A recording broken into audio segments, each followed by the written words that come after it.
La question du jour porte sur la résolution de cette équation dans R et on peut directement identifier des termes contenant des expressions avec des racines carrées. Donc, la première des choses à faire quand tu fais face à des expressions avec des racines carrées dans la résolution d'équations, c'est d'imposer une condition d'existence telle que chaque terme à l'intérieur de la racine carrée doit tout le temps être positif.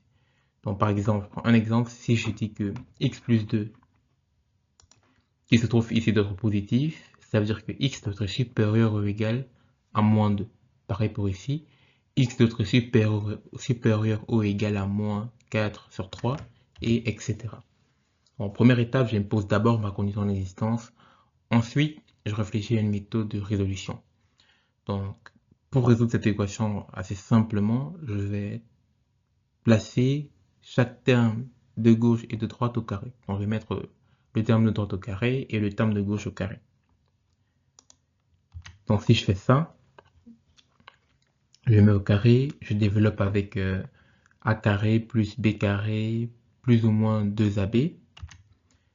Racine carrée de x plus 2 au carré, la racine carrée disparaît, la racine carrée disparaît ici, donc ça fait 3 de x plus 2, 3x plus 4, plus 2 fois le produit des deux.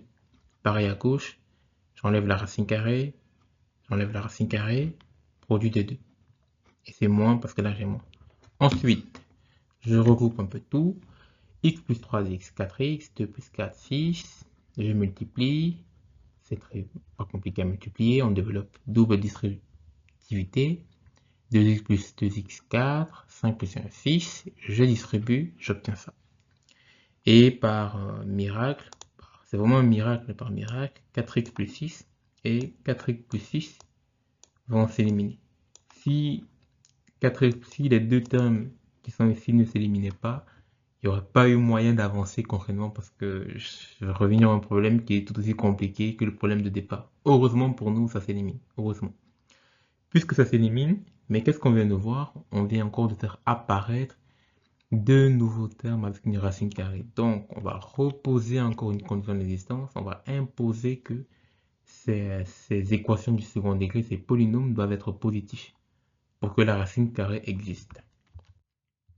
Donc, comment est-ce que je peux trouver les valeurs de x telles que ces équations du second degré soient positives? On sait qu'une équation du second degré traduit quoi? Ça traduit l'équation d'une parabole. Et l'équation d'une parabole, la première chose à faire, c'est de trouver les racines d'abord, comme ça. Et c'est de dire qu'est-ce qu'on veut. On veut que la parabole soit tout le temps positive, donc on veut les solutions qui se trouvent ici. Donc en ce point, j'aurai ma CE. Je vais faire ça pour les deux paraboles. Donc moi, ce que je vais faire, c'est de trouver les racines et de dire que ma CE, c'est toutes les valeurs de x dans cet intervalle-ci. Donc, comment est-ce qu'on fait? On trouve les racines. Comment est-ce qu'on trouve les racines? Avec moins b plus ou moins racine carrée. Je commence avec la première équation. B carré, 10 au carré, moins 4, A, C. A, c'est 3, C, c'est 8. Divisé par 2A, 2 fois 3. Si tu fais le développement, tu vas trouver que 4 fois 3, ça fait 12, et que 12 fois 8, ça fait 96, et que 100 moins 96, ça fait 4, et que racine carrée de 4, ça fait 2, et que moins 10 plus ou moins 2, ça fait soit moins 12 sur 6 qui fait moins 2, soit moins 8 sur 6 qui fait moins 4 tiers. C'est ce qu'on trouve ici. Première solution, et tu fais la même chose pour la deuxième. Moins b plus ou moins racine carrée b carré moins 4 AC, A, B, C divisé par 2A. Même raisonnement, tu vas trouver ici, je sais pas, 148 moins 60, un truc comme ça, moins je sais pas quoi. Ça c'est 20, moins 80, je sais que je trouve 64, et 64 ça te fait 8, ça te donne 8 à la fin. Et tu fais moins 8 plus ou moins...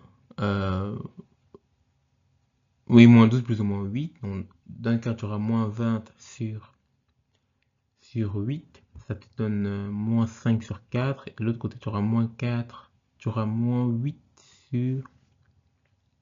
Normalement, ici, tu as 8. Tu as moins 4 sur 8. Oui, moins 4 sur 8, donc moins 1,5. Et là, tu trouves tes CE. Ensuite, tu peux procéder maintenant à la résolution. Tu peux demander comment est-ce que je peux résoudre cette équation. bah, tu mets juste au carré et tu fais disparaître la racine carrée, c'est tout. Tu ne crains rien. La plupart des gens, je sais pas pourquoi on a souvent peur quand on a un truc comme ça, on supprime la racine carrée. Non, tu peux supprimer.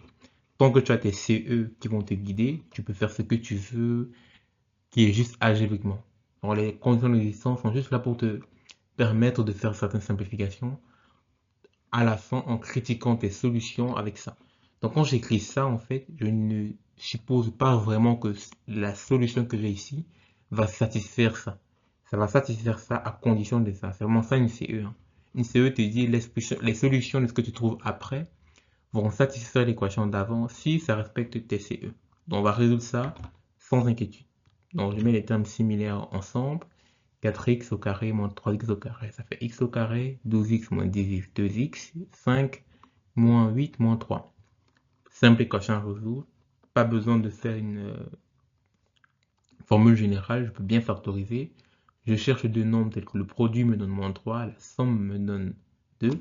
Ces deux nombres sont 3 et moins 1, parce que 3 fois moins 1, ça fait moins 3. 3 plus moins 1, ça fait 2. Du coup, mes solutions potentielles, c'est x moins 3 et x1.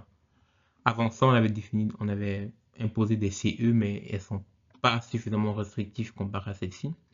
Celles-ci sont beaucoup plus restrictives et celles-ci me demandent d'avoir des solutions dans cet intervalle. Donc ici, on a moins 2 et ça, c'est genre moins 1,333.